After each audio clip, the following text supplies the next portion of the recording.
So today, SpaceX. I don't know if you guys even heard about this. That they've launched again. Check out these beautiful pictures. Look at that. Look at that picture. This is from Teslarati. They always have incredible pictures. So yeah, they took off. I have a few really nice pictures. The first one is really just the nicest one. I really like this one a lot too. I think this one's from the same spot, just a different colorway. Look how beautiful this is. Yeah, so SpaceX Crew 2 mission. All right, you can go watch it. All you gotta do is go to spacex.com and you can check it out. It's kind of a long video, but I'll just read about what happened on Friday, April 23rd, 5:49 a.m. SpaceX and NASA launched Dragon's second 6 months operational crew mission, Crew 2, to the International Space Station from historic Launch Complex 39A at NASA's Kennedy Space Center in Florida. Following stage separation, Falcon 9's first stage landed on Of Course I Still Love You drone ship stationed in the Atlantic Ocean, which, let's just take a pause and think about that, right?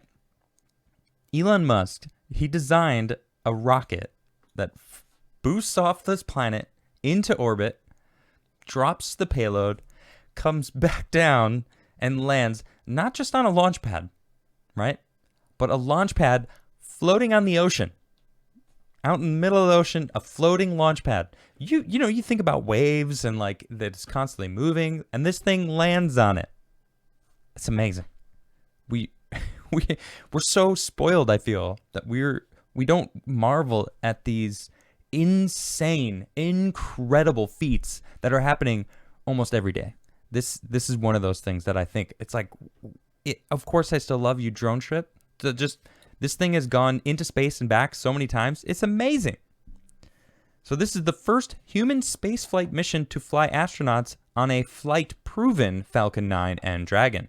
The Falcon 9 first stage supporting this mission previously launched the Crew 1 mission in November 2020, and the Dragon spacecraft previously flew Robert Behnken and Douglas Hurley to and from the International Space Station during SpaceX Demo 2 mission in 2020. Incredible. That was an amazing time. I teared up a little bit, actually, flying off from American soil again. It means a lot. As part of the Commercial Crew program, NASA astronauts Shane Kimbrough and Megan MacArthur, Japanese Aerospace Exploration Agency, JAXA, astronaut Akihiko Ashid, I don't know, Hashid, sorry if I'm botching your name, sir, and European Space Agency astronaut Thomas Pesquet.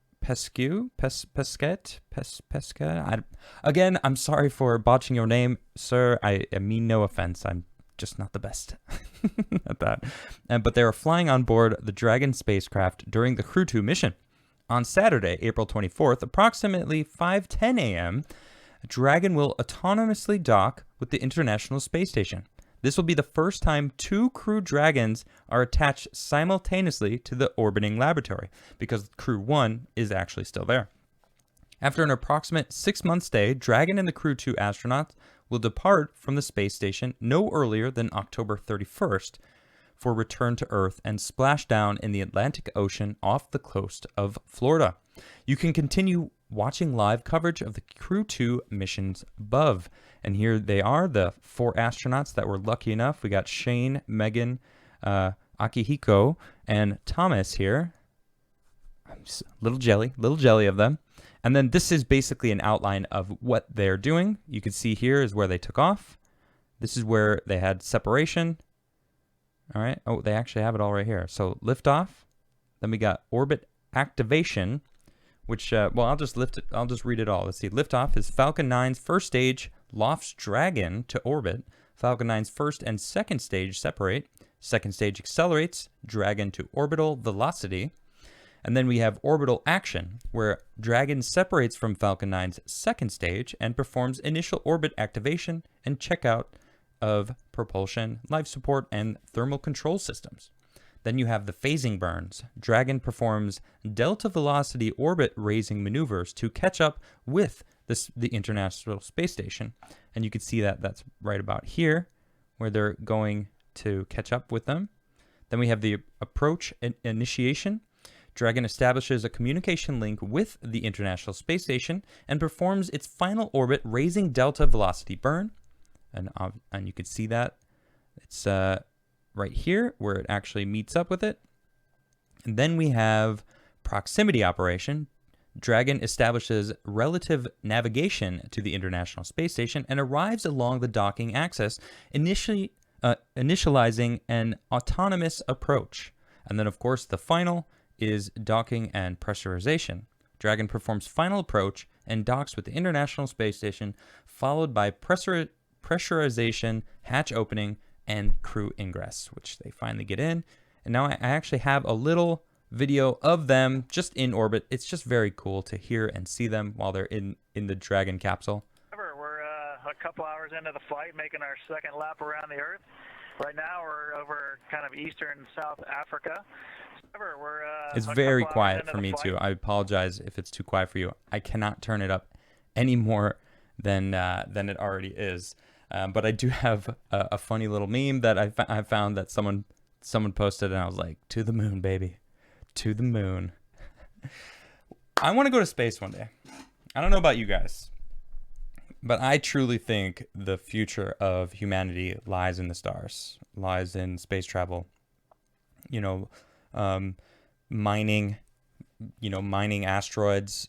We're not autonomous yet, but we are getting closer and closer to that. And without purpose, humans do crazy things, do stupid things, do bad things.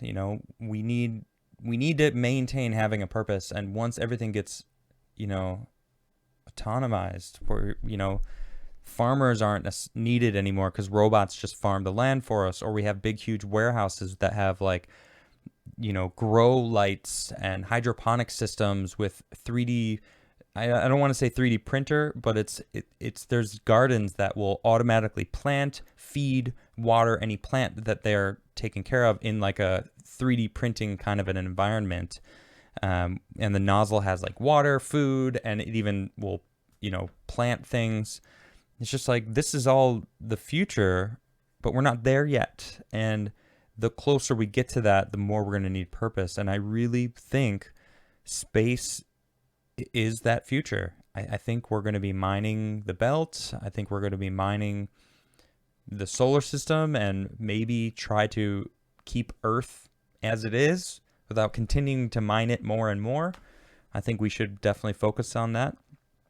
But and shout out to Elon Musk and Doge, because Elon Musk is, I think, leading that charge to getting us into space, and I think it's really important. So we're gonna do that. I don't know about you guys, but I'm awfully excited about it.